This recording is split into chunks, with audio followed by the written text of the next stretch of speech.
val? I comentar-vos que aquest mes tractam sobre la inflació i la tendència dels preus agrícoles des d'una perspectiva crítica, no? I volíem plantejar això, què està passant en el món perquè hi hagi aquesta pujada de preus tant a nivell d'alimentació com també a nivell d'insums agrícoles. Quin paper té la globalització i la desestabilització de l'economia mundial en tot això? Hi ha alguna cosa més? I què hi podem fer o què hi podem aprendre des de l'agroecologia, no? Des d'una perspectiva crítica del model alimentari global. I la veritat és que estem molt contents avui de poder contar amb en Manolo González de Molina.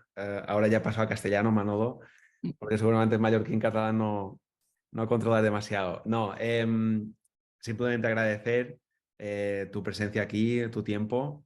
Manolo González de Molina es doctor en Historia, catedrático de Historia Contemporánea en la Universidad Pablo de Olavide de Sevilla, donde dirige el Laboratorio de Historia de los Agroecosistemas, temática que aborda el estudio justamente de estos sistemas alimentarios territorializados en perspectiva histórica. Ha escrito numerosos libros, artículos científicos y de divulgación, y yo particularmente creo que es un privilegio tenerlo hoy aquí que nos pueda hablar de este tema, que es de relevancia y que va mucho más allá seguramente que de una cuestión de precios.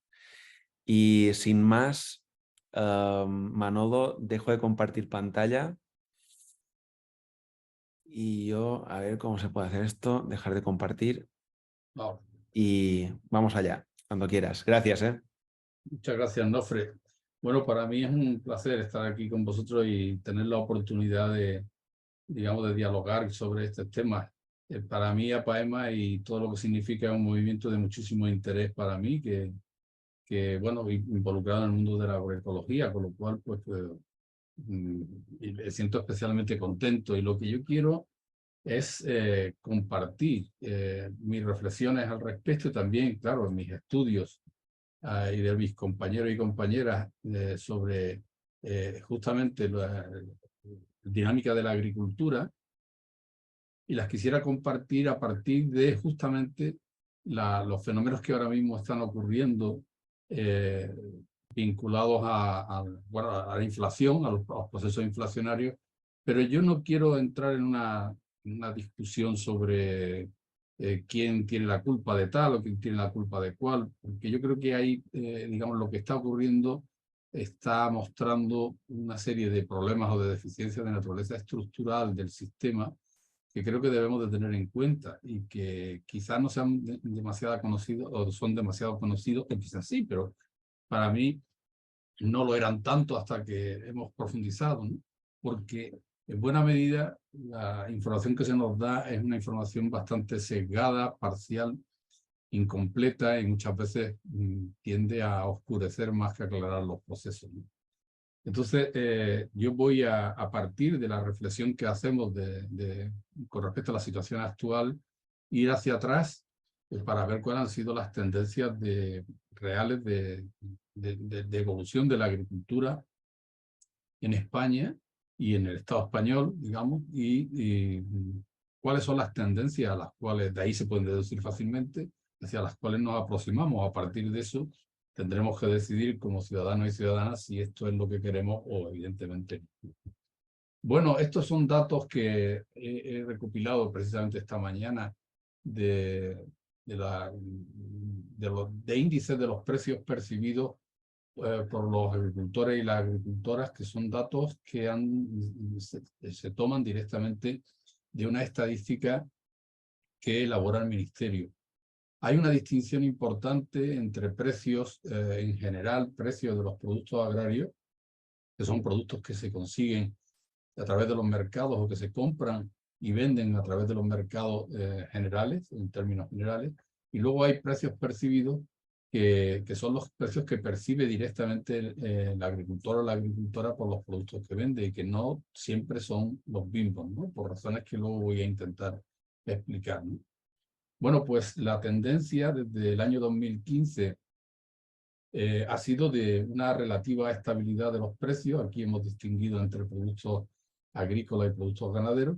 han sido, insisto, una tendencia relativamente, bueno, sostenida la estabilidad con alguna variación en el interior de la producción agrícola y en el interior de la producción ganadera y entre ellas, pero a partir básicamente de 2021 y sobre todo en 2022 se ha producido una subida muy relevante que en términos digamos, de precios percibidos, como decíamos antes, ha significado un incremento de 24% en los productos agrícolas y de aproximadamente el 25% en los productos ganaderos, si los comparamos con el índice de base 100 que estaría situado en 2015, ¿no? Es decir, ha sido un incremento apreciable de los precios, ¿no? Pero si vamos hacia los mercados, nos encontramos con que el incremento ha sido muy superior, es decir, desde 2015, perdón, a 2022, los precios en el mercado han subido un 34%.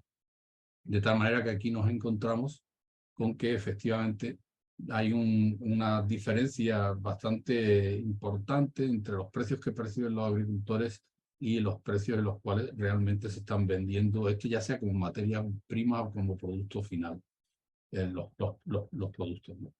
En consecuencia, lo primero que llama la atención es que de este proceso inflacionario, los agricultores solo se están llevando una parte. Aquí no he podido conseguir, porque son datos que vienen o se realizan con posterioridad a partir de encuestas, no he podido conseguir desde el Instituto Nacional de Estadística los precios finales a los que se venden estos productos, porque si pudiese, digamos, conseguir precios, digamos, abundantes, veríamos que la diferencia es aún mayor entre los precios que perciben los agricultores y el precio que finalmente pagan los consumidores. Esto es lo que ha dado lugar a una literatura extensa y a muchas declaraciones de las organizaciones profesionales agrarias, donde hablan de la especulación y digamos, de las grandes diferencias que puede haber en la cadena alimentaria entre producción y consumo, pero que yo creo que se debe no solamente a la especulación de operadores de la cadena, sino que se debe fundamentalmente a dos cosas. Se debe, por un lado, a la posición de privilegio, de predominio o de monopolio incluso, que tienen los operadores de la gran distribución y que imponen condiciones y precios. De ahí esa diferencia fundamental entre los precios del mercado y los precios percibidos por los agricultores. Pero también se debe a todo el conjunto de procesos relacionados con la logística, la elaboración, la transformación de productos que han hecho que las cadenas alimentarias sean cada vez más largas y que esté evidentemente involucrado, digamos, cada vez más procesos que añaden valor y trabajo y en consecuencia también precio al final, ¿no? Esto es un elemento que en otra ocasión, si queréis, podemos hablar sobre la configuración del sistema agroalimentario, pero que en última instancia hace que los productores, como ahora veremos, se lleven cada vez menos del producto final, del valor, digamos, que representa el producto final. En cualquier caso, si entramos con un poco de detalle sobre la evolución que han tenido los precios, aquí he distinguido entre productos animales y productos agrícolas. Si los miramos, pues automáticamente aparece que los precios que más han subido son los de los cereales, los de las leguminosas, los de los tubérculos, los de los cultivos industriales y los cultivos forrajeros. Es decir, si tiene uno en cuenta la función o el destino final de buena parte de estos cultivos, pues evidentemente llega uno a la conclusión de que efectivamente son, digamos, legumbres para pienso, cereales para pienso, cultivos industriales que tienen uso agrícola. Perdonad, pero que se me ha corrido los círculos que querían señalar. Y por supuesto cultivos. Perdona, Manolo, no se te ve la presentación, ¿eh? ¿Perdón? No se ve la presentación, te vemos a ti. Ah, que no me veis la presentación. Joder, pues no entiendo. Un momentito, por favor. No te preocupes. Pues de nuevo yo te tenía aquí.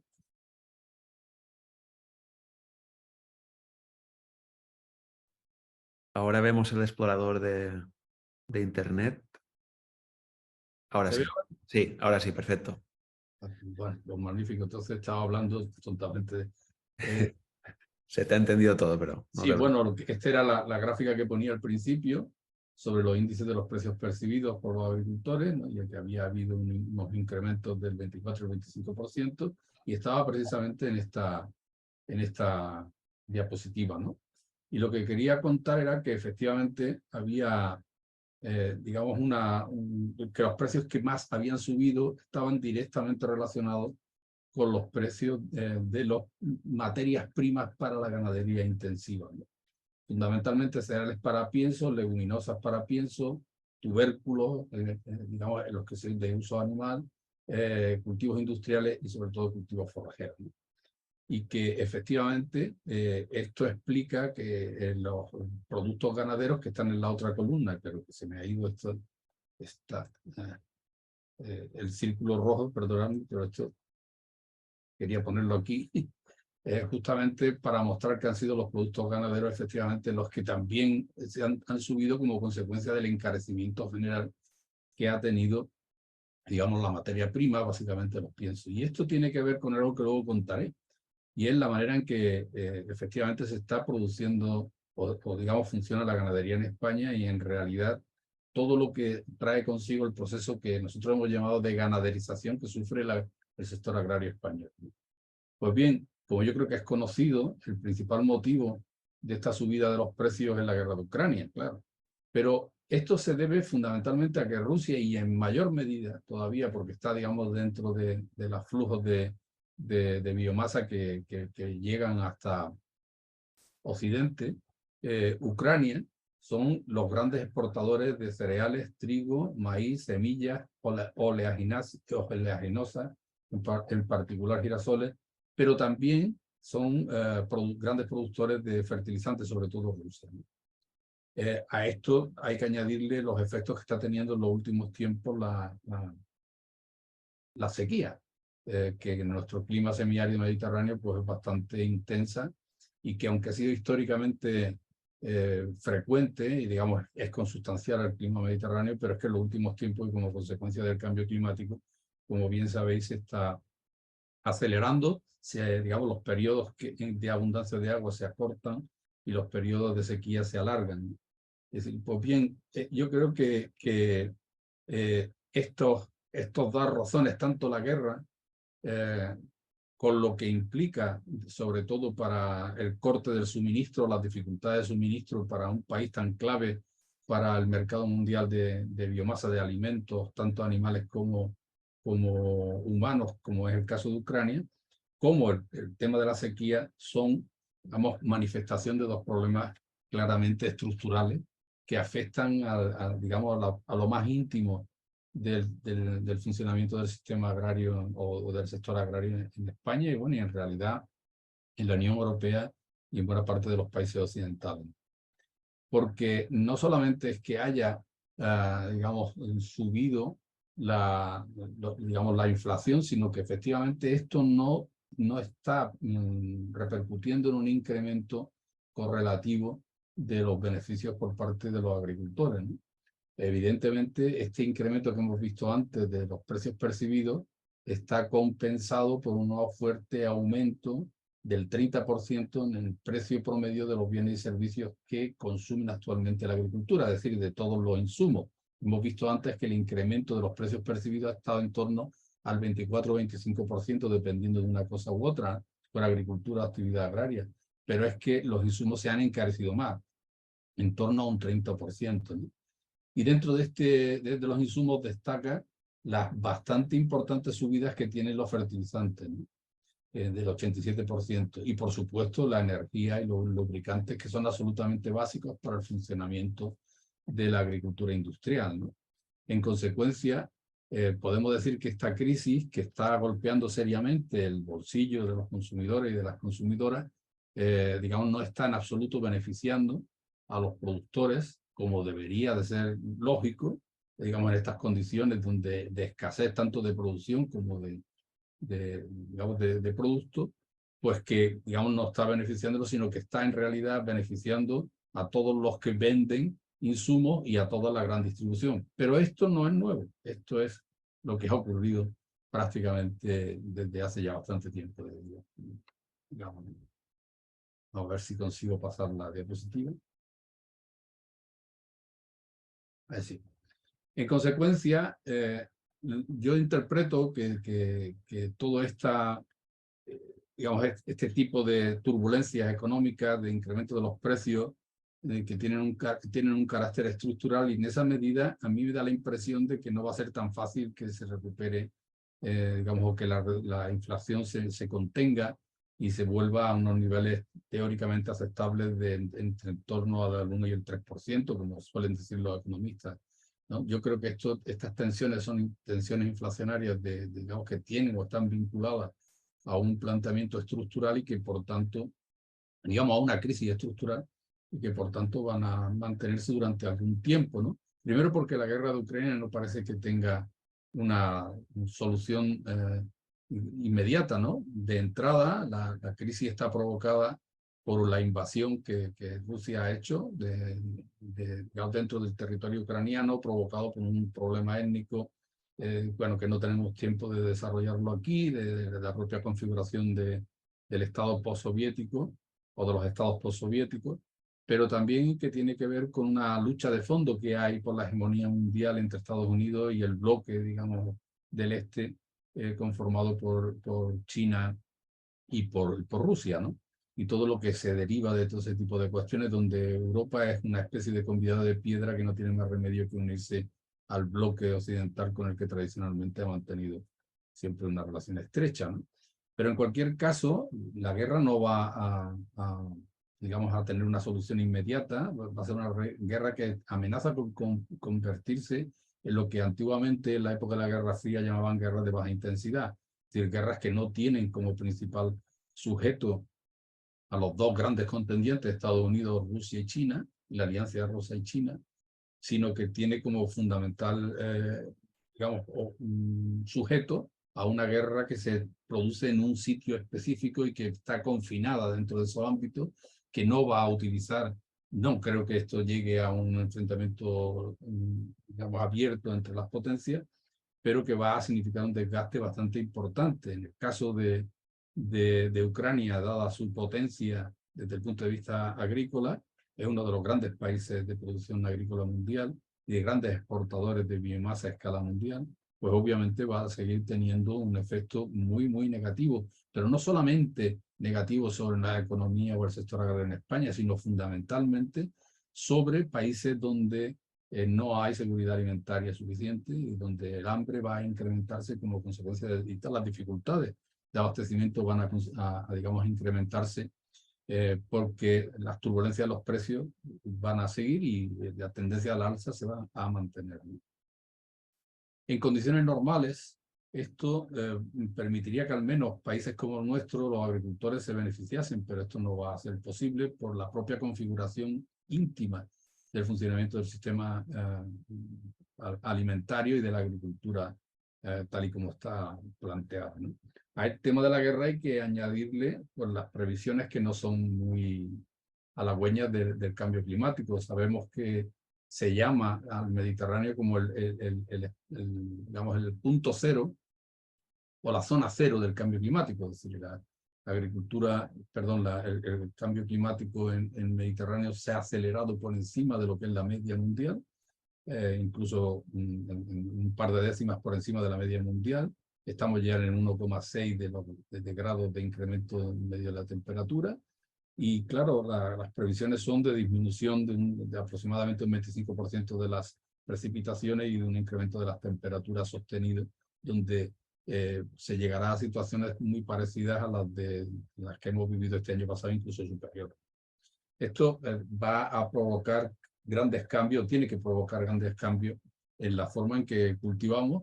Lo que ocurre es que no parece que en el horizonte nadie se preocupe en exceso del tema del cambio climático. Aquí, desgraciadamente, en Andalucía tenemos a un partido de la derecha, el Partido Popular, que está empeñado en legalizar los regadíos en la corona del espacio natural de Doñana, con las consecuencias que esto tiene desde el punto de vista no de la secación solo del espacio natural, sino simple y llanamente de la guerra que se va a que va a producirse entre los regantes de cuenca arriba y cuenca abajo por las escasas aguas que el Guadalquivir lleva, ¿no?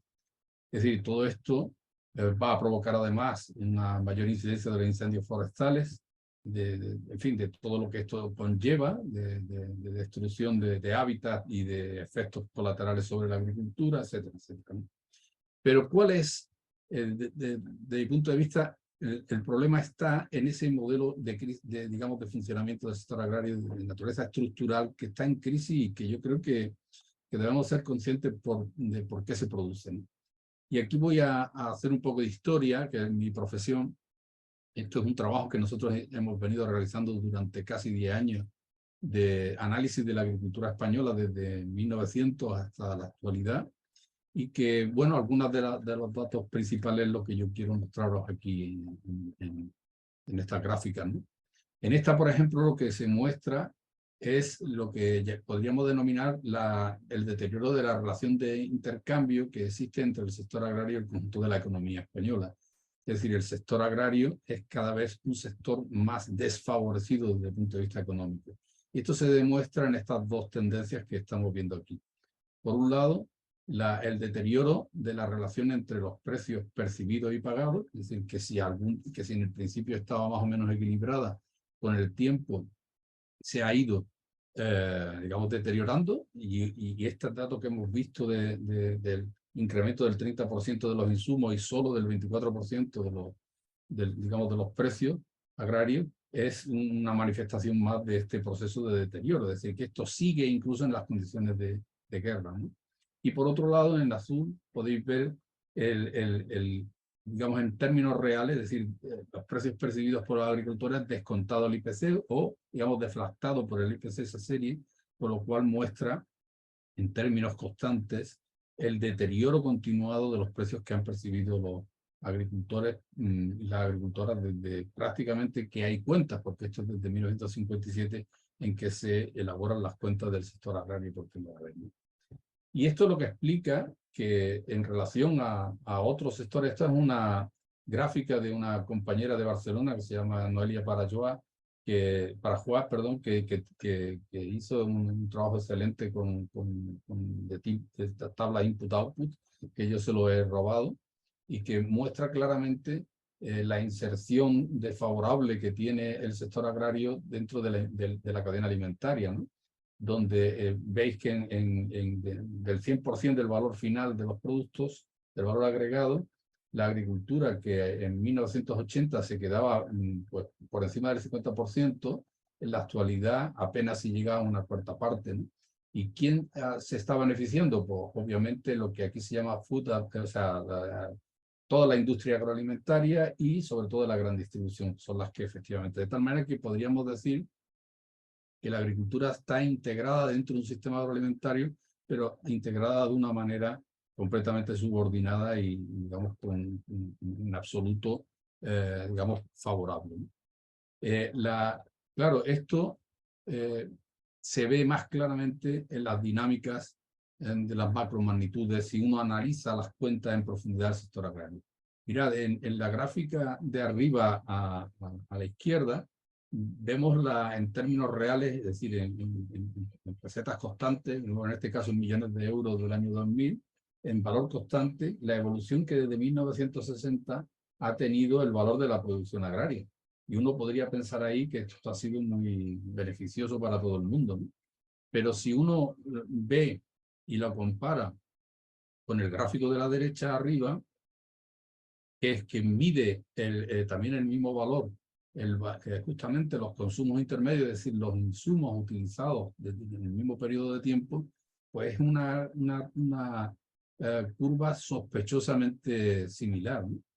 Incluso aquí abajo, a la derecha, puede verse la evolución más concretamente comparando de los insumos intermedios con la producción. Es decir, son tendencias bastante similares, lo cual nos lleva a pensar que en realidad lo que ha ocurrido es que la parte fundamental del valor que ha ido creciendo o que ha ido adquiriendo la producción agraria, en realidad quien se lo ha llevado ha sido quien ha vendido el insumo, en buena medida, no los demás. De hecho, esto se se demuestra en esta también gráfica, donde una vez descontado del valor añadido bruto, pues todos los gastos que se requieren de insumos, lo que se llaman gastos de fuera o gastos de intermedio, pues uno puede trazar la evolución de la renta en España, que se ve siempre en valores constantes, descontada la inflación, en el gráfico de la izquierda, arriba, donde uno puede apreciar que la evolución de la renta agraria,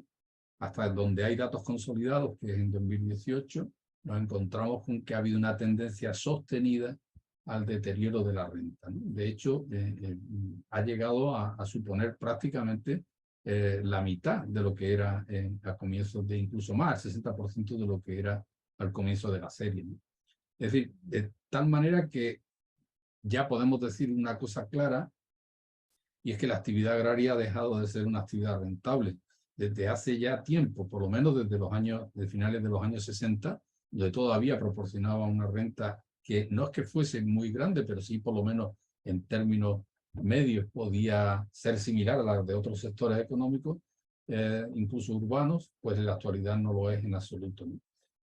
Os hago, o digamos, os llamo la atención sobre la gráfica que hay abajo a la derecha, donde, perdonad que algunas están en inglés porque, bueno, se me ha olvidado traducirla, pero esa gráfica lo que muestra es el gasto de la familia, la evolución del gasto de la familia en España, la familia media, que ha pasado, digamos, o sea, que se ha multiplicado prácticamente por 3 desde finales de los años 50 hasta la actualidad. Es decir, que para mantener el estándar medio de vida, las familias en España han tenido que triplicar sus gastos. Eso ha podido ser mantenido por otras actividades mediante incrementos en los salarios, los beneficios o digamos las fuentes de ingresos que tengan. Pero en el caso de la agricultura, justamente lo que estamos viendo es que esto no ha sido posible, que la renta ha perdido valor, ¿no? Es decir, que la situación, por tanto, del sector agrario es aún más desfavorecida de lo que era, digamos, a finales de los años 60. En la gráfica de la izquierda abajo está la actualización que hemos hecho de esos datos y que mantienen justamente la misma tendencia, ¿no? Un incremento de la producción agraria, un incremento de los insumos intermedios y una tendencia incluso a la baja de la renta agraria. ¿Cómo los productores y las productoras han hecho frente a esta caída sistemática de la renta agraria? Pues lo han hecho a base de ahorrar trabajo. Es decir, eliminando trabajo, bien mediante procesos de mecanización, y cuando esto no ha sido posible, pues simple y llanamente mediante el abandono de la actividad. Efectivamente, esto es lo que ha ocurrido. Bueno, antes de nada quiero decir que esta tendencia no es una tendencia que sea estrictamente española, sino que es una tendencia al deterioro, digamos, de los ingresos agrarios respecto al resto de la economía. Es algo que se puede apreciar, como muestra este gráfico de Eurostat, prácticamente a todos los países de la Unión Europea, ¿no? En consecuencia, y en base a ese proceso digamos, de mecanización y de destrucción de empleo, pues nos encontramos con esta gráfica que hay a la izquierda arriba, que muestra cómo desde los años 50 en adelante se ha ido perdiendo el empleo agrario. De los más de 5 millones de individuos que trabajaban directamente en el sector agrario, a la altura de 1950, ahora están muy por debajo de los 800.000, es decir, están muy cerca de los 700.000 trabajadores, o digamos comprendiendo en esto todo tipo de ocupados en el sector agrario, ¿no? Claro, esto si uno mira en detenimiento y segmenta digamos, qué es lo que pone en la gráfica de la derecha, segmenta en función de qué tipo de trabajo es el que se presta, rápidamente uno aprecia que ha sido el trabajo familiar el que más se ha deteriorado, el que más se ha perdido, ¿no? Y ha crecido al mismo tiempo el trabajo asalariado, ¿no? Que es lo que muestra justamente la gráfica de arriba a la derecha. Pero también, si uno, y estas son gráficas tomadas de dos tipos de fuentes, de los censos agrarios y de las encuestas de estructura de explotaciones agrarias, es decir, aquellos que recogen cuánta gente hay trabajando en el campo, cuánta gente tiene fincas, de qué tamaño son, etcétera, etcétera. Si uno, digamos, hace un análisis de ese tipo de fuentes, se encuentra con bueno, pues con una situación también muy poco alentadora. En esta gráfica de la derecha, de la izquierda, perdón, lo que muestra es el número de explotaciones agrarias que había en 1987 y las que había en la última recuento que se hizo de la encuesta de estructura de explotaciones agrarias en 2016, ¿no? Y ahí se muestra que prácticamente han desaparecido, en buena medida ha desaparecido casi las 2/3 partes de las explotaciones. Y al mismo tiempo, esto ha permitido incrementar en muchos casos el tamaño de las explotaciones que han quedado por motivos absolutamente lógicos, ¿no? De que se lo das al vecino o a alguien que pueda explotarlo. Pero el problema es que a partir, si veis con atención el gráfico, a partir del año 2007, el incremento del tamaño de las explotaciones que quedan se ha estancado. Es decir, que desde el año 2007, por lo menos, aunque este proceso probablemente sea anterior, vienen destruyéndose explotaciones sin que haya ninguna alternativa. Es decir, vienen produciéndose un fenómeno de abandono total. Luego, si miráis el gráfico de la derecha, lo que muestra es dónde se ha concentrado el abandono y, digamos, la destrucción de explotaciones. Y parece absolutamente obvia que donde más se ha producido digamos, la destrucción ha sido entre las explotaciones familiares inferiores a 10 hectáreas, ¿no? Han sido incluso situaciones, digamos, de incremento del número de explotaciones se han visto en las explotaciones más grandes, ¿no? Aquí llamo la atención también de un fenómeno importante. En el caso de la ganadería, si uno mira la evolución desde el año 1993, en que hay datos concretos también, como hemos dicho antes, de la encuesta de estructura de explotaciones agrarias, y hasta 2016, que es la última, pues rápidamente se llega uno a la conclusión de que el número de explotaciones ha disminuido en un 60%, la cabaña ganadera ha disminuido en un 38%, pero si va uno al interior o descompone todo eso, uno se encuentra con que son las explotaciones, digamos, sin tierra, las que han crecido en un 19%, y, digamos, su composición, su carga ganadera se ha incrementado casi un 200%, ¿no?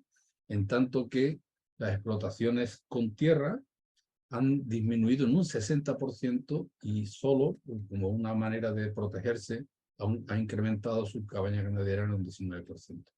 ¿Esto qué significa? Significa que la ganadería extensiva en España, que ha sido un elemento fundamental para el mantenimiento y la vertebración del territorio, para el sostenimiento de una parte importante de la población, se encuentra, digamos, en una situación crítica porque hay un proceso continuado y sistemático de pérdida o de abandono en beneficio de las grandes explotaciones ganaderas que, obviamente, al estar industrializadas y concentradas y con procedimientos industriales que en realidad lo que hacen es que reducen digamos, los costes y permiten, pues, digamos, competir a precios más bajos en los mercados, están evidentemente hundiendo la ganadería extensiva y dejándola sin ningún tipo de, digamos, de futuro. Veremos más adelante los efectos que eso tiene desde el punto de vista ambiental, ¿no?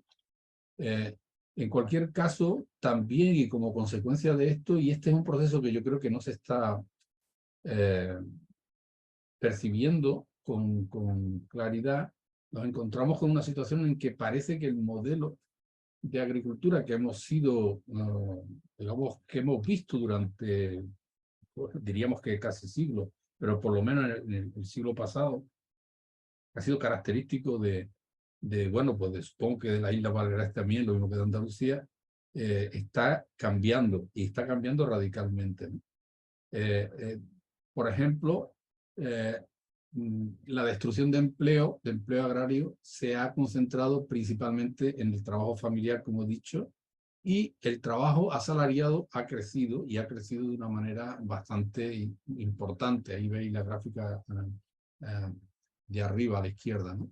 Como que es parecida a esta que estaba planteando, es decir, como el trabajo no asalariado, es decir, el trabajo familiar, que representaba casi más del 70% del conjunto de la agricultura, del trabajo que se empleaba en la agricultura, el año 2016 estaba muy por debajo, es decir, de la mitad, ¿no?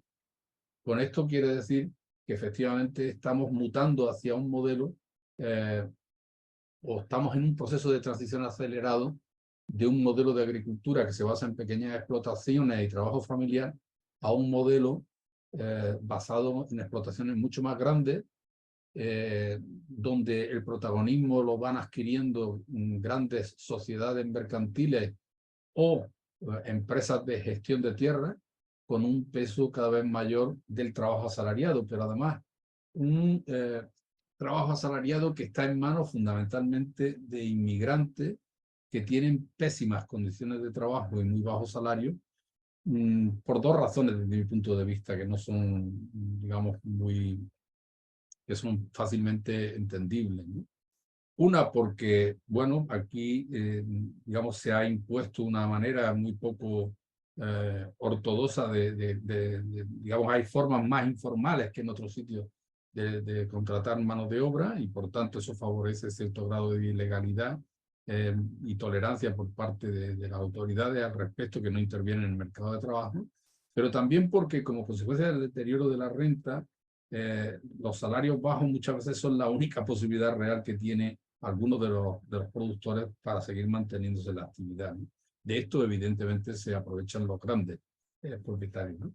Efectivamente, una parte indeterminada de los inmigrantes, porque esto no da la cara en las estadísticas, digamos, son inmigrantes sin papeles que evidentemente así tienen que aceptar, y esto salen continuamente ejemplos, tienen que aceptar salarios digamos, de pena, ¿no? De hecho, en esta gráfica que hay a la izquierda abajo, donde se ve la evolución de la remuneración que tienen los asalariados por cada unidad de trabajo anual, de año, que es como se mide esto, en euros también constantes, vemos como el deterioro de los salarios ha sido continuado, ¿no?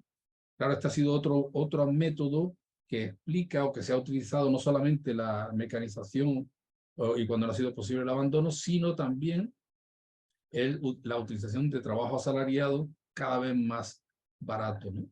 O dicho en otros términos, los asalariados del sector cada vez han tenido menos participación en los beneficios, digamos, magros y menguantes de la agricultura española.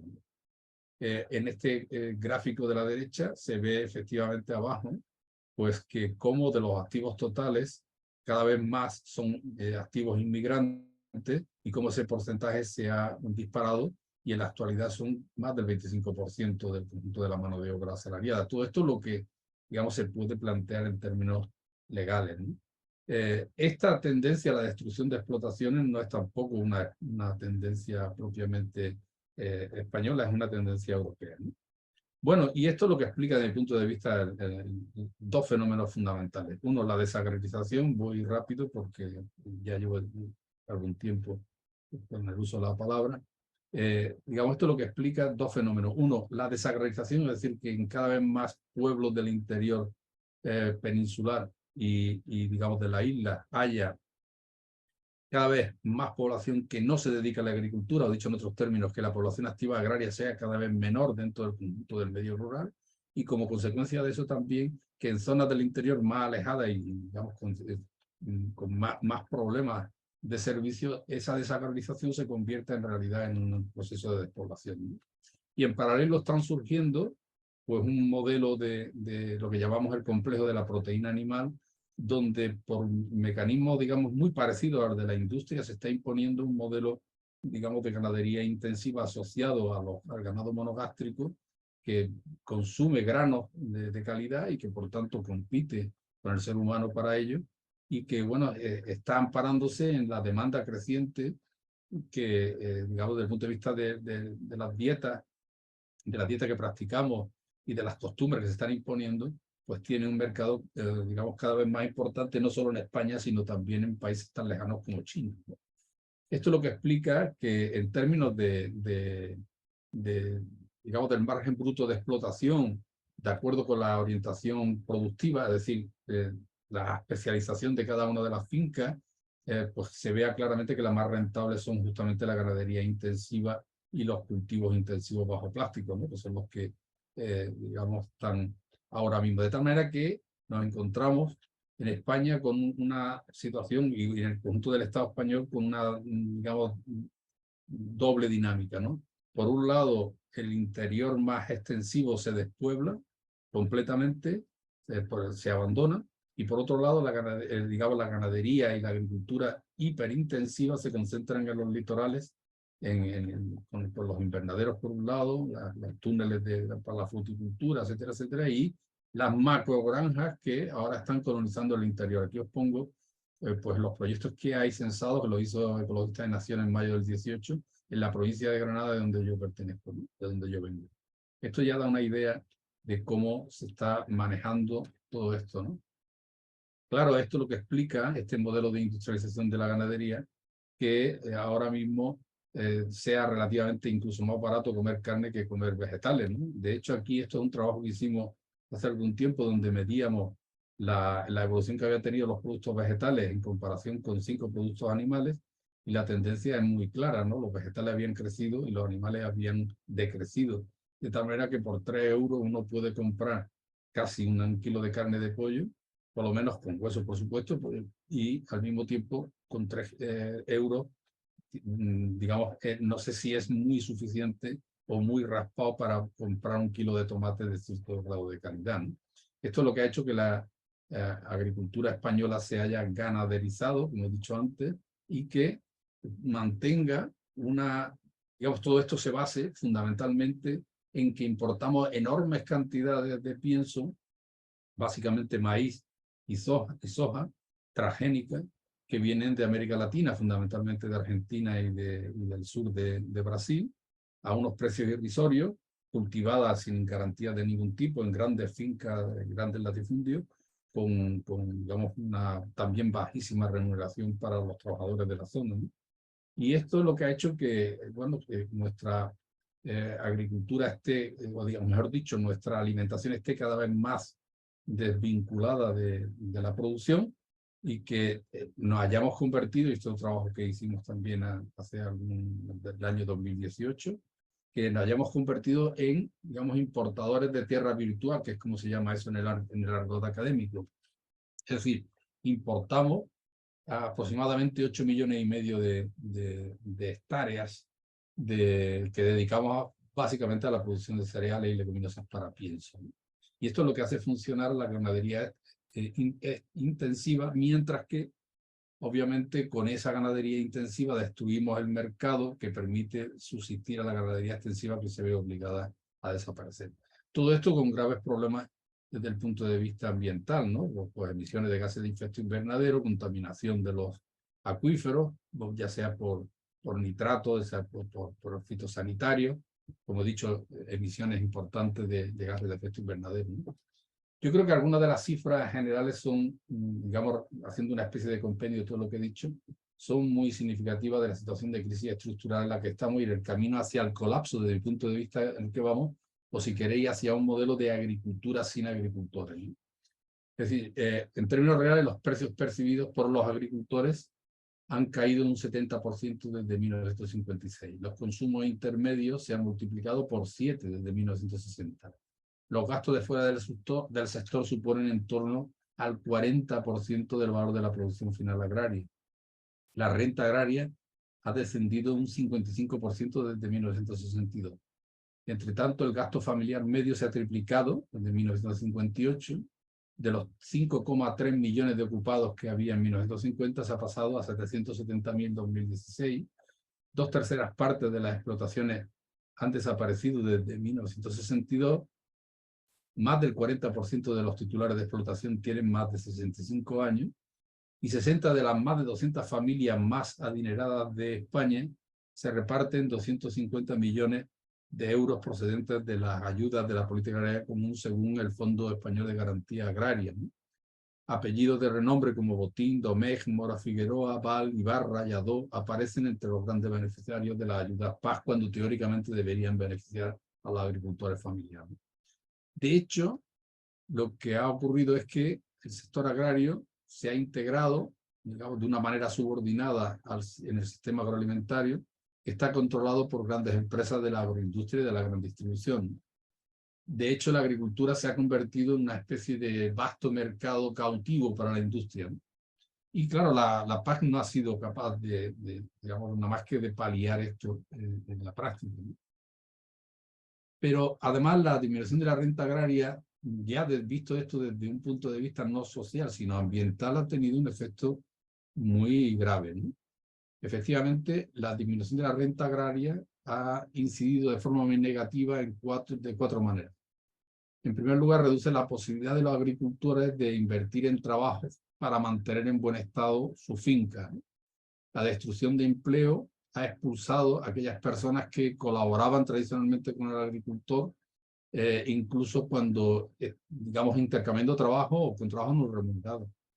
La destrucción del trabajo familiar pues, ha hecho que mucha gente se tenga que ir, descendientes de los agricultores que están en activo, se hayan ido finalmente a la ciudad y que no tengan nada que ver, se hayan desvinculado directamente con el mantenimiento en buenas condiciones, digamos, de su propia finca. En la medida en que no lo van a heredar, no va a ser su actividad fundamental, tampoco están muy interesados en mantener las mejores condiciones, ¿no?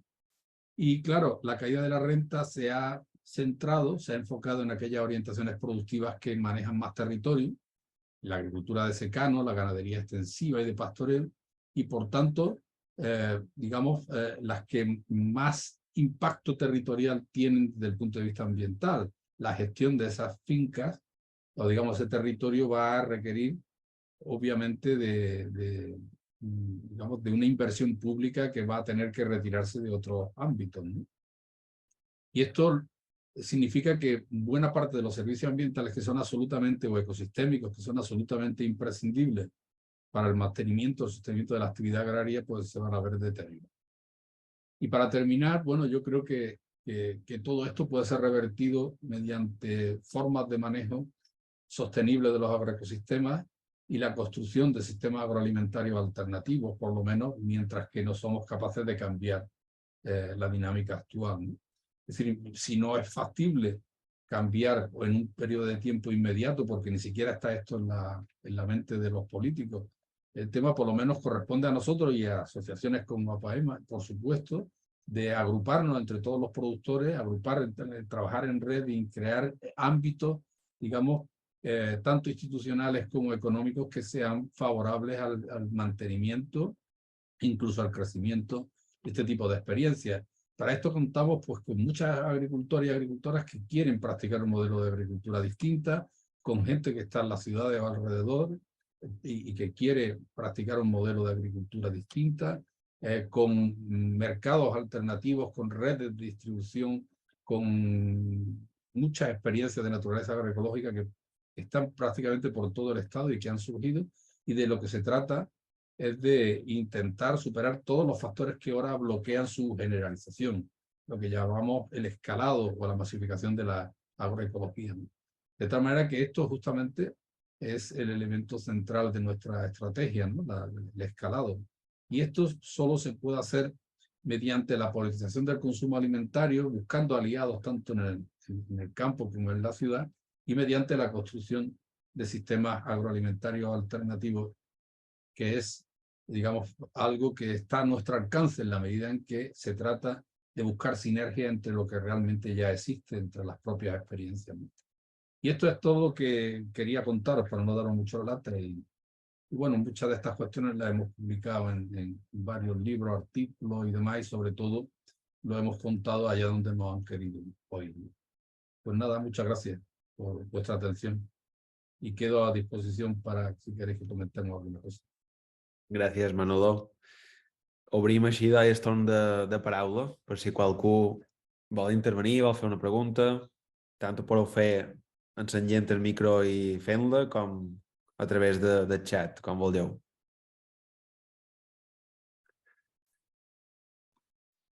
Podeu obrir càmeres, i així també ens veurem un poc les cares.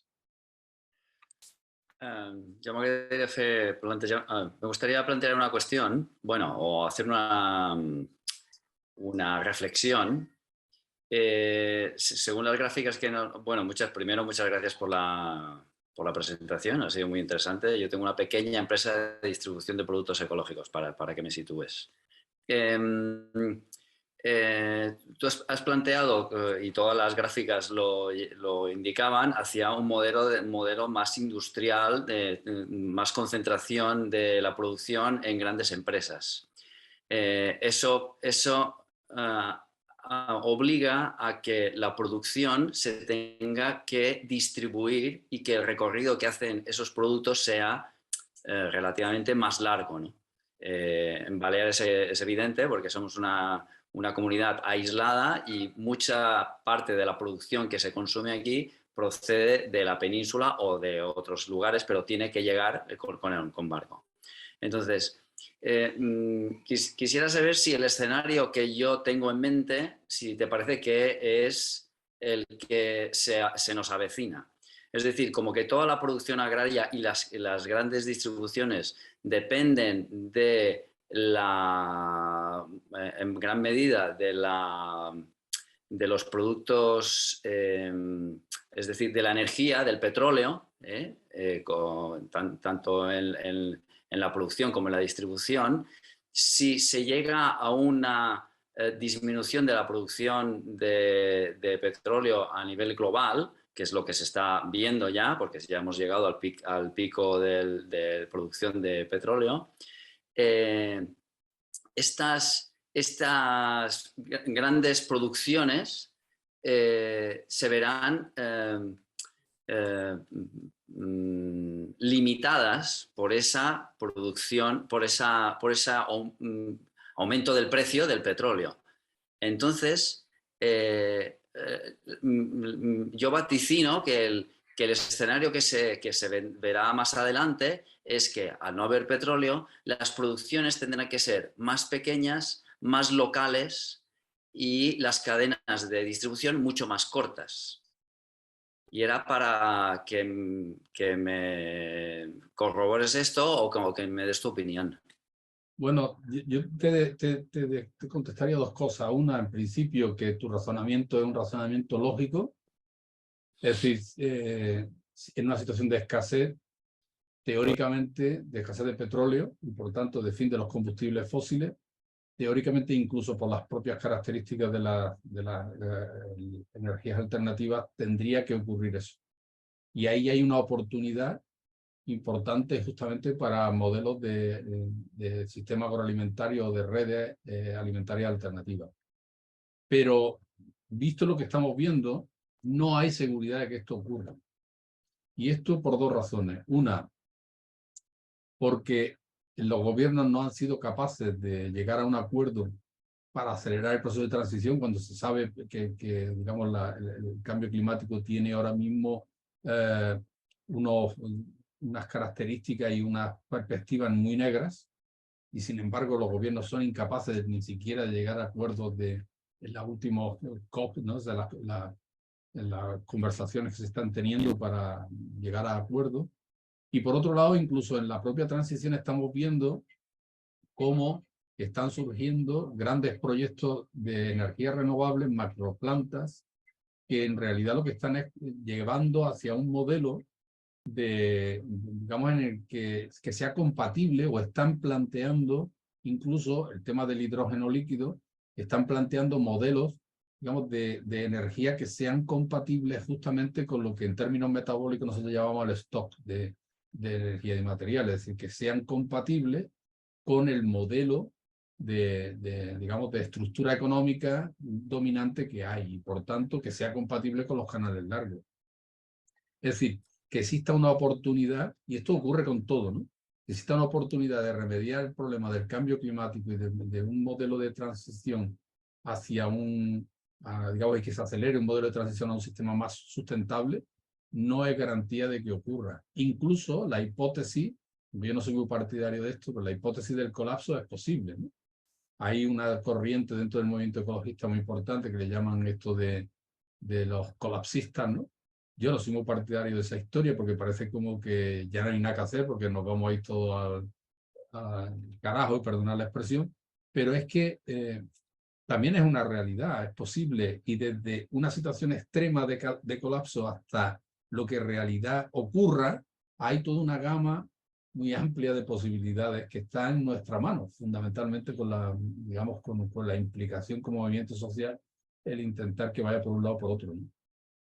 Yo pienso que la única garantía de que realmente exista otro modelo alternativo de distribución es que nosotros lo construyamos y que presionamos para que al menos haya una especie de ecosistema normativo favorable, porque hoy, y tú lo debes de saber bien, que tienes te dedicas a la distribución, digamos, de productos ecológicos, te darás cuenta de que por una serie de cuestiones que muchas veces no son conscientes, el marco normativo te dificulta o el marco financiero te dificulta el que tú puedas desarrollarte con total facilidad, ¿no? De hecho, nosotros hemos estado trabajando en una cosa que se llama el rechazo sistémico, que es cómo las normas que configuran y que son dominantes en el régimen alimentario corporativo, el que tenemos, impiden que haya un desarrollo como Dios manda para entendernos de todas las experiencias de naturaleza agroecológica, o de todos digamos, las experiencias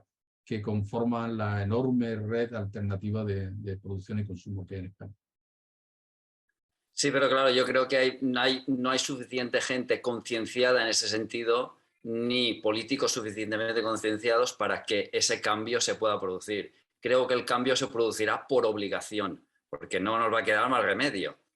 Pero fíjate, hay una cosa que me gustaría que conversar. Yo estoy muy empeñado en esto. Mira, ¿sabes qué pasa? Que no están, la gente que somos incluso de izquierda abiertamente, como en mi caso, yo no consigo que este tipo de problemas esté en la agenda de los políticos, de los partidos políticos que están más en sintonía conmigo. Bueno, el suelo lo descarto, porque cada vez que habla el ministro de Agricultura, sí es verdad que esto sube el pan y sube la inflación, o sea que esto es terrible, ¿no? Pero otros partidos más a la izquierda o otras voces dentro del PSOE, nadie dice nada respecto de esto. Esto está ausente completamente. O sea, los problemas de los agricultores y de las agricultoras no existen. Esto no existe. Nada más que cuando salen con el trastorno, y lo que ponen es intentar, con la buena voluntad de la distribución y digamos de las industrias de insumos, pues que pongan unos precios asequibles. Es lamentable que el ministro de Agricultura diga por las buenas que la gran distribución debe de moderar sus precios, y con eso ¿qué hace? Pues nada. De hecho, la gran distribución sube muy por encima de los costes y incluso compensa medidas del gobierno como la reducción del IVA.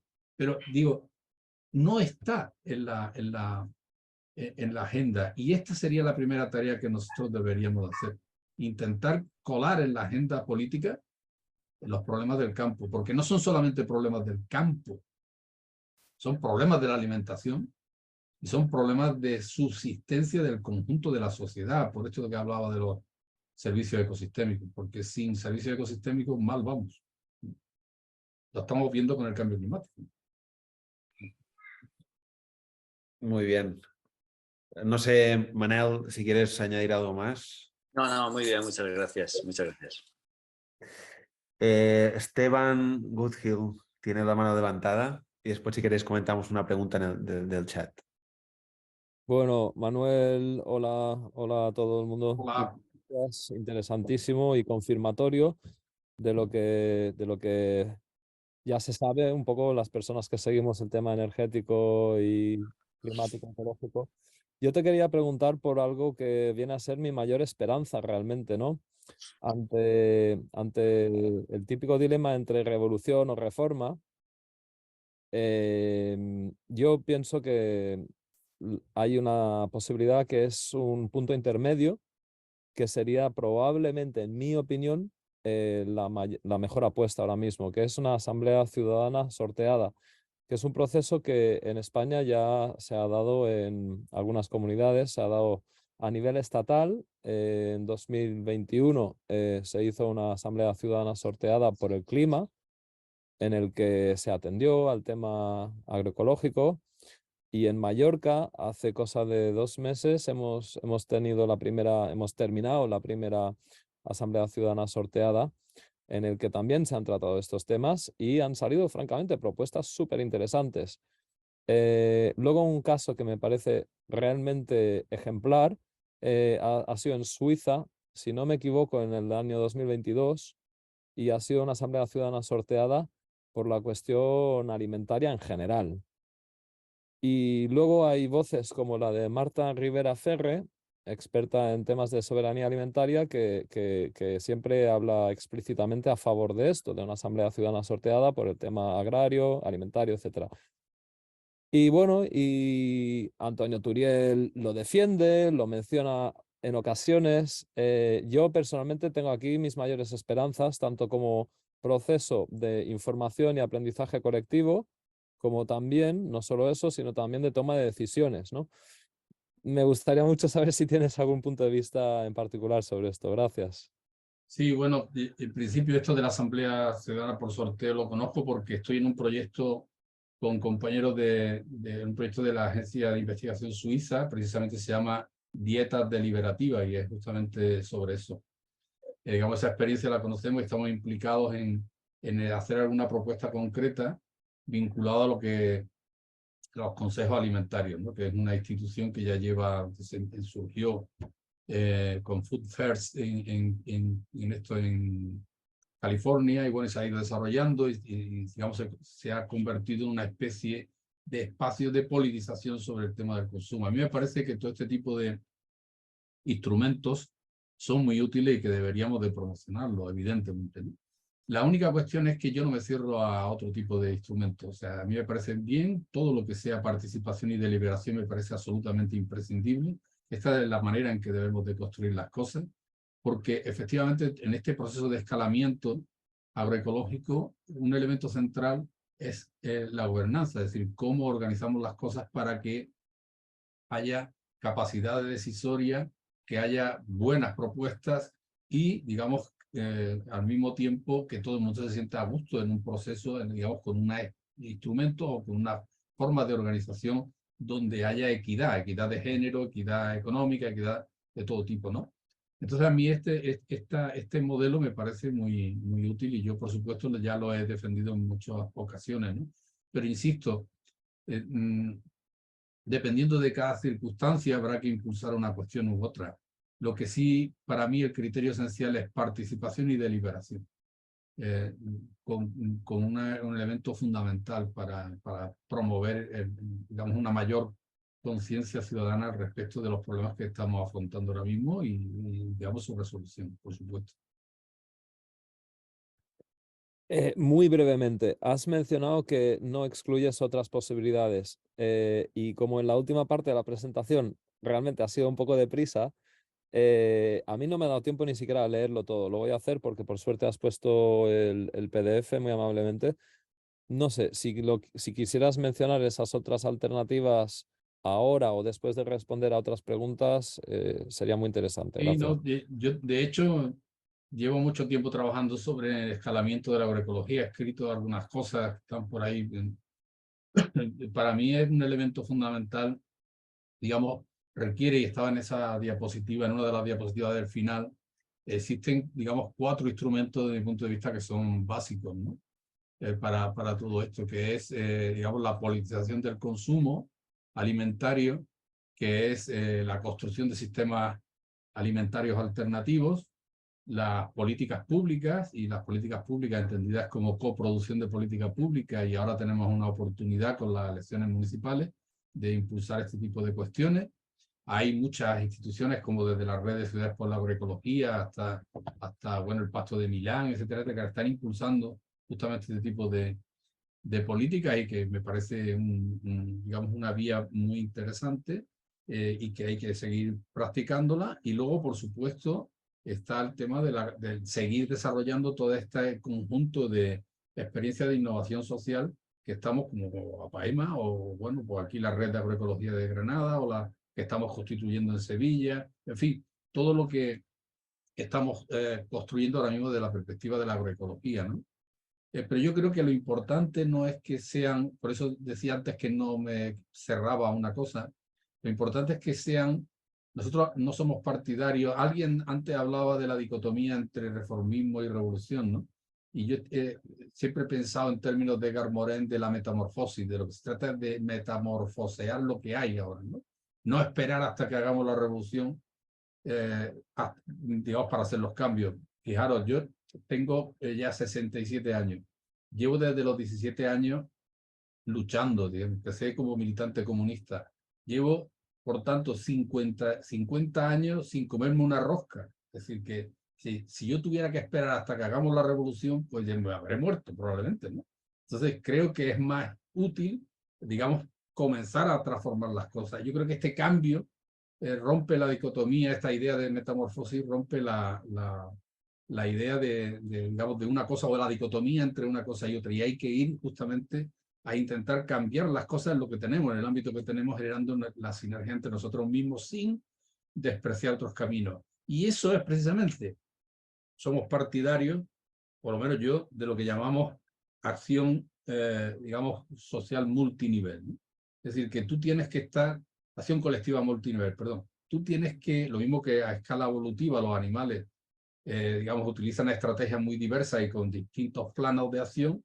Yo, que soy bastante partidario de la biomímesis, planteo lo mismo. Es decir, nosotros no nos podemos decir o las políticas públicas o los movimientos sociales, tal, no, todos juntos, articulados en una estrategia para cambiar las cosas.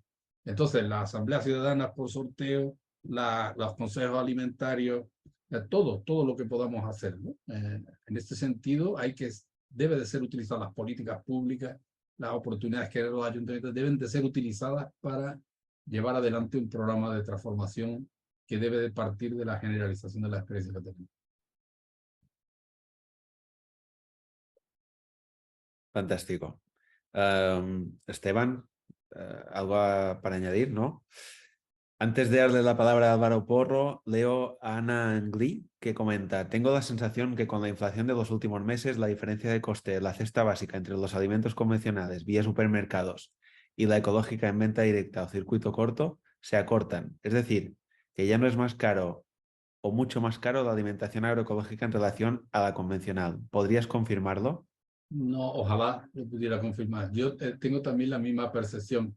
Yo estoy en una cooperativa de producción y consumo ya desde los años 90, que se llama La Ortiga, en Sevilla. Antes estuve en el Encinar, en Granada. Cuando me trasladé a Sevilla, pues me cambié. Quiero decirte que yo no estoy sufriendo ese proceso digamos, de inflación en algunas cosas, en otras sí. Depende, ¿no? O sea, esto habría que hacerlo de una forma más sistemática, porque si no, probablemente, teniendo en cuenta que en el mercado convencional, lo estaba esta mañana cuando preparaba el gráfico, lo estaba viendo, que hay una enorme variabilidad dependiendo de qué tipo de cultivo, digamos, de qué tipo de producto alimentario se trate. Hay productos alimentarios que han bajado, incluso convencionales, y otros que han subido. Y en la producción ecológica me da la impresión de que es lo mismo. Es decir, no, habría que tener un número significativo de observaciones como para afirmarlo, ¿no? Yo tengo la misma impresión que tú, pero es simple y llanamente la misma impresión. A mí no se me ha encarecido sustancialmente. Ya pasó con el COVID. Es decir, cuando hay turbulencia, parece que estos sistemas alternativos o estas redes alternativas de producción y consumo agroecológico son más resilientes y por tanto muestran mayor estabilidad en los precios. Pero esto es mi impresión, no te lo puedo decir. Pues cedo la palabra a Álvaro Porro, que hace un rato que tiene la mano levantada. Gracias. Perdonad que no ponga la cámara. Bueno, primero también agradecer la organización de la charla y la charla de Manuel, que ha sido muy interesante, y la generosidad de compartir el PowerPoint. Yo estoy en el Ayuntamiento de Barcelona, un cargo político, intentando trabajar temas de políticas alimentarias, intentando, como bien decía Manuel, traer esto a la agenda urbana, a la agenda política urbana, que no está y ni ha estado. Pero bueno, no quiero hablar de nuestro libro, haciendo nuestros pinitos, haciendo lo que podamos. Yo iba a hacer una pregunta en la línea que Ana, que quizás porque trabajamos juntos tenemos la misma... Queremos recoger datos porque creemos que eso está pasando. Si no conocéis ninguna fuente en ese sentido, pues habrá que crearla. Pero otro tema relacionado con el tema de la inflación, y que me gustaría saber tu opinión, Manuel, es un dato que nosotros manejamos mucho es que entre los años 70 y el 2020 el gasto familiar en alimentación ha caído un 65% proporcionalmente, su peso, ¿no? en el gasto familiar. Y sin embargo, el gasto en vivienda y suministros ha crecido casi un 200%. En peso, ¿eh? Estamos hablando en peso relativo en el total del gasto familiar. Entonces, es una pregunta políticamente incorrecta, pero yo a veces tengo la sensación, cuando ahora hay todo este tema de la inflación alimentaria, que hay una parte como que es que cuesta pensar mucho en una solución más estructural si no pasamos a gastar más dinero, o sea, más parte de nuestro gasto familiar en alimentación y menos en otros temas como, por ejemplo, vivienda.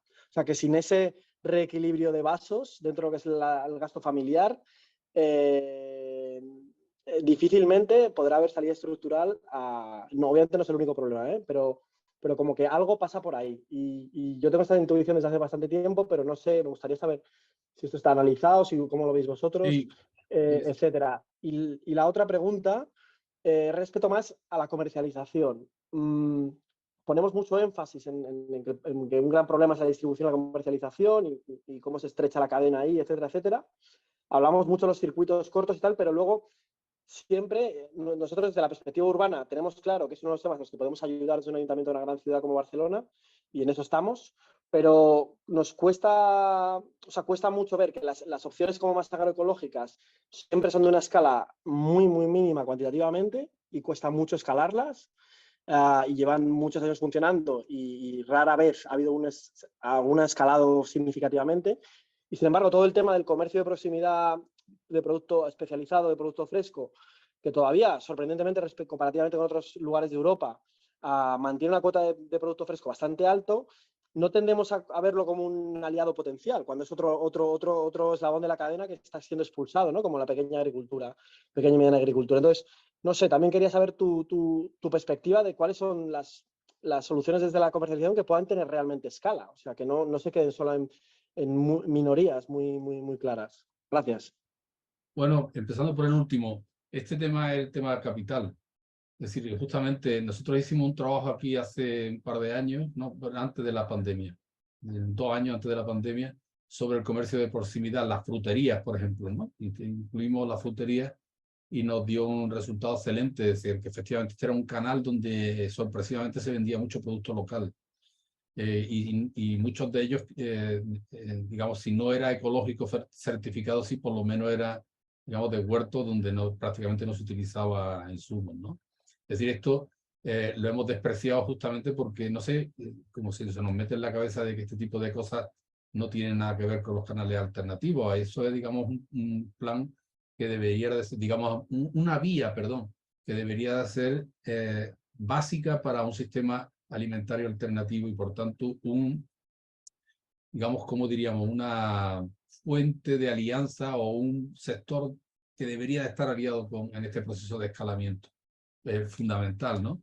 De hecho, el trabajo que hicimos en profundidad mostraba que si no ofrecían productos ecológicos era simple y llanamente porque nadie se los había ofrecido. Es decir, porque no es porque estuviesen en contra en absoluto, ni siquiera porque hay problemas de certificación, que no lo hay, ¿no? Es decir, esta es una vía que hay que explotarlo, pero en lo que tú dices hay otro problema de fondo mucho más grave para el escalamiento que lo venimos viendo ya desde hace tiempo, y es la falta de oferta.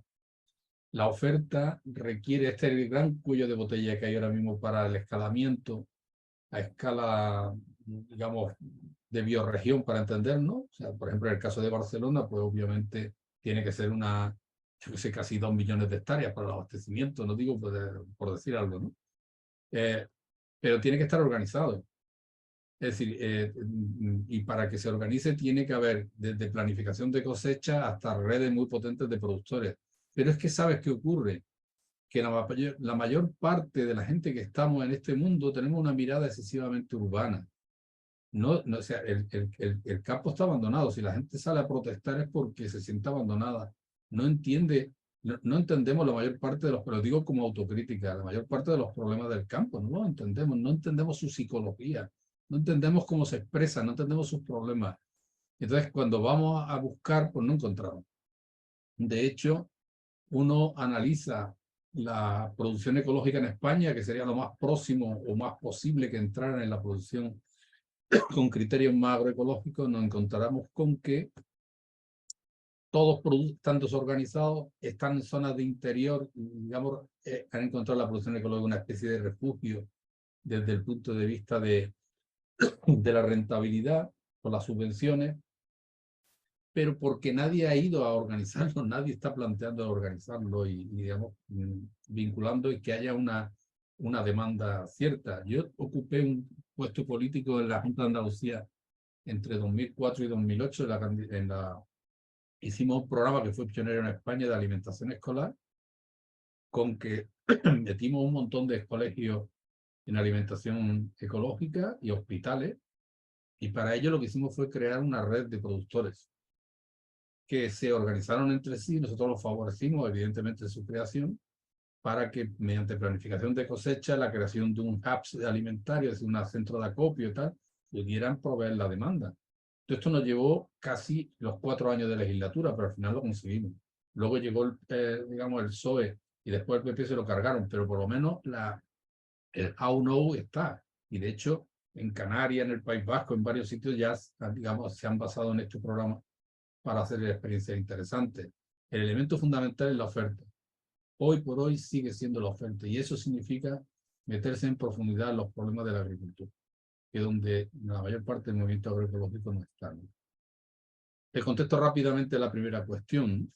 Es decir, desde una perspectiva histórica, hay un libro muy interesante, permitidme esta licencia erudita, pero es que me parece que merece la pena, ¿no? Creo que está traducido, de Jason Moore, que es un historiador ambiental, que se llama la web de la vida, donde lo que plantea es que ha habido una política económica sistemática, especialmente intensa a partir de los años 50 en todo el mundo, de abaratamiento de los productos alimentarios para abaratar los salarios, es decir, para que los salarios no crecieran en las ciudades, ¿no?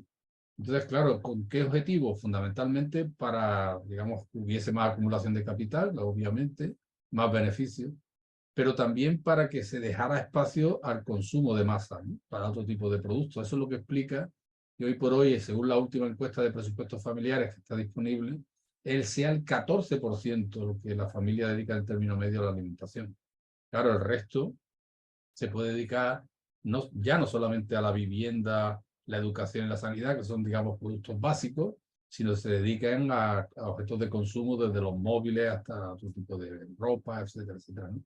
Entonces, claro, yo estoy de acuerdo contigo en que debería de haber un problema, digo, un tema de, digamos, de adjudicar un precio justo a los productos, ¿no? Precio justo quiere decir incluyendo todas las funciones que desempeña. Eso seguramente encarecería mucho digamos, los precios de los productos alimentarios. Pero ¿quién es el primero que le pone el cascarón digamos, ¿quién es el primero que tira para adelante con eso? Porque esa es una medida absolutamente impopular, ¿no? Porque tiene a quien afecta es fundamentalmente al final del eslabón de la cadena. Yo creo que hay una solución, fíjate. Creo que la solución está en desvincular los ingresos de los productores de la venta de los productos, de los alimentos. Eso significa, pues, que los productores no solamente cobren por vender tomate, sino también por cómo los cultivan, porque si los cultivan bien, están produciendo servicios ambientales que son absolutamente imprescindibles para nosotros. Y eso, como se va a poner cada vez más escaso, debe de ser objeto de retribución por parte del Estado. Es decir, el Estado debe pagar todas esas funciones ambientales que está desempeñando digamos, el agricultor, ¿no? Esto es lo que yo tengo en la cabeza, ¿no? Vamos a ver si efectivamente esto fuera posible. De hecho, bueno, en la nueva reforma de la política agraria común, incluso en la ley del medio rural de aquí, existe esa posibilidad del pago por servicios ambientales. Es decir, esto es una cuestión que debería de hacerse lo más pronto posible, porque además eso permitiría que la gente vinculase el manejo de su finca con algo que es retribuido y no con la producción máxima, porque si mientras que sea vinculable, digamos, el ingreso a lo que tú produzcas, pues cuanto más produzcas, más ingresos tienes. Y entonces ya tenemos un problema serio de intensificación y de deterioro ambiental. ¿Quieres comentar algo, Álvaro? No, gracias. Te agradezco mucho la respuesta. Si puedes pasar referencias de tanto del libro que has dicho como del informe, el estudio este de comercio de proximidad, te lo agradezco. Mira, el tema del comercio de proximidad no está publicado.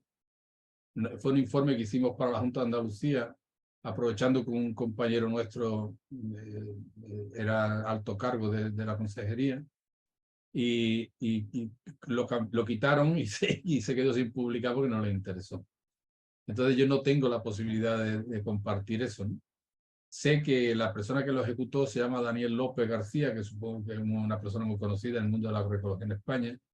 Él tiene algunas de las notas y, digamos, hizo el trabajo de campo directamente, y si tú estás interesado puedes hablar con él y te cuenta todo Sí, lo que quieras, ¿no? Y Le respecto a lo conozco, otro, o sea que solucionado. sí, y lo otro, te pongo aquí la referencia. Es de 2012 o 2014, no me acuerdo, 2014, y está en la editorial Verso, pero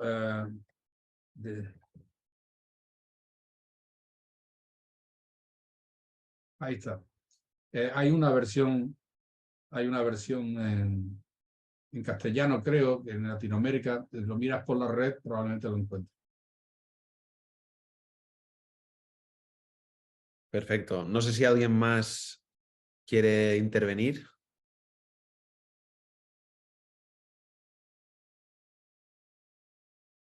¿No?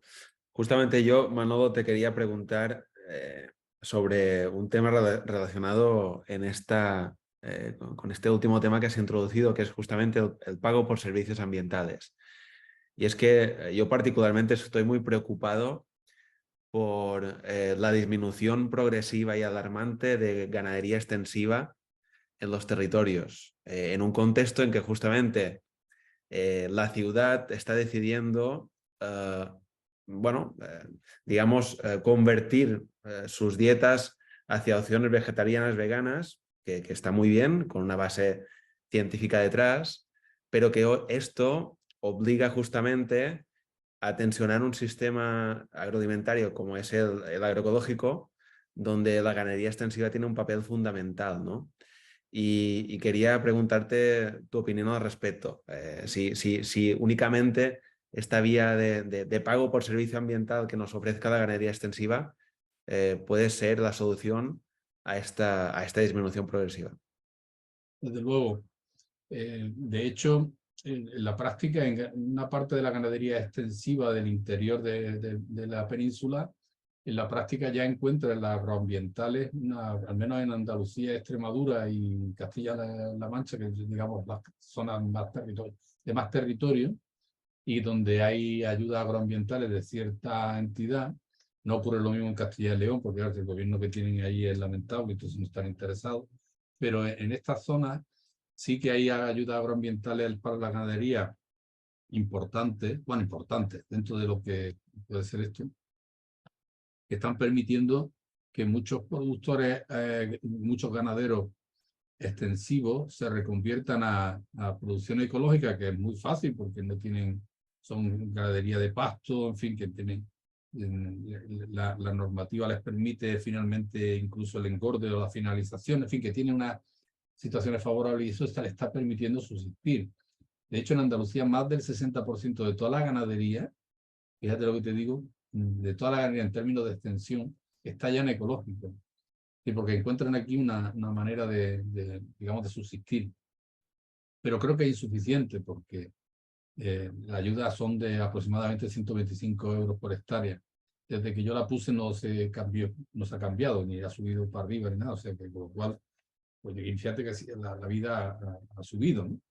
Quiero decir que sí, que efectivamente esta sería la opción, pero tú sabes lo que más me preocupa estas modas, porque finalmente, o sea, aunque tenga base científica, pero también tiene base científica la dieta mediterránea, que hemos comido carne toda la vida. Lo que pasa es que en vez de comer 108 kilos brutos de carne anual per cápita, como comemos ahora, comíamos 24. Que era fundamentalmente de carne extensiva y de productos ganaderos extensivos.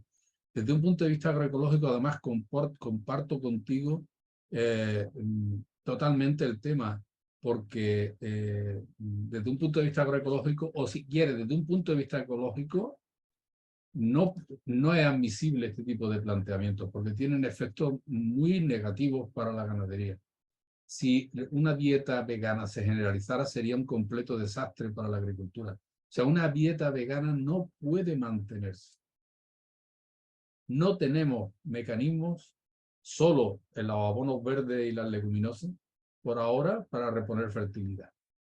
Y esto no puede, digamos, por su propia necesidad de ser rotada con otros cultivos, no puede ser la única manera de reponer la fertilidad. El concurso del ganado, para el nivel de población que tenemos, es absolutamente imprescindible. Entonces, es un suicidio, efectivamente, es un suicidio esto del tema vegano. Yo respeto a quien quiera comer, digamos, de manera vegana o incluso vegetariana, digamos, porque cada uno tiene que ser libre para lo que quiera, pero que no, digamos, lo planteen como la forma más progresista de ver el mundo, ni que lo planteen como si eso fuera la salida más... Es absolutamente antropocéntrica. Me recuerda mucho toda esta moda de animalismo que hay, ¿no? El animalismo implica, bueno, pues incluso he visto y he leído barbaridades como intentar que las cadenas tróficas no funcionen. Es decir, que prometí con el animal que se lo va a comer el más grande, pues voy a evitarlo, hombre, por Dios. ¿Cómo puede ser eso? El animal grande se tiene que comer al pequeño. Y son las cadenas tróficas que mantienen la biodiversidad y que mantienen los ecosistemas en condiciones. Pero ¿en qué mundo vivimos, por favor? Es decir, esto es de un antropocentrismo o de un androcentrismo terrorífico. Y lo mismo ocurre en el ámbito de la agroecología. Es decir, yo respeto totalmente este tipo de cuestiones, pero hay que evaluar cuáles son los impactos que tiene y en el caso nuestro son muy, muy malos. Que justamente creo que aquí en Mallorca hay un estudio a realizar, porque nos encontramos en un escenario de que el estiércol es un factor limitante. Ahora ya no se encuentra. Los agricultores que han decidido optar por la opción ecológica o agroecológica, ahora ya están importando fertilizantes ecológicos comerciales de fuera porque tienen poca tierra, no pueden extensificar lo suficiente para hacer rotación de cultivos y recuperar esta fertilidad, ¿no? Y es un problema aquí que no está en la agenda de la administración ni mucho menos. Y yo aprovecho justamente cuando se habla de estos temas porque creo que va a ser un factor fundamental en lo que referencia a este salto de escala, esta scaling up que hablabas tú, en los próximos años. Es determinante. Nada, son las 8:30 pasadas. Yo por mi parte os diría de dejarlo aquí. Han sido 1 hora y media de charla súper interesante, súper inspiradora. Muchas gracias, Manolo. Y también muy contentos que haya gente de otros territorios que participe de esta charla, porque incluso el Ayuntamiento de Barcelona que está muy bien. Y nada, simplemente esto, agradecerte tu tiempo, tu predisposición, también a los compañeros que se han conectado, compañeras, y nada, animaros a participar de estas próximas charlas del mes que vamos haciendo y a conocernos más si no nos conocéis. Así que nada, gracias a todos y hasta la próxima. Chao. Chao. Gracias, Un Manolo. placer. Chao.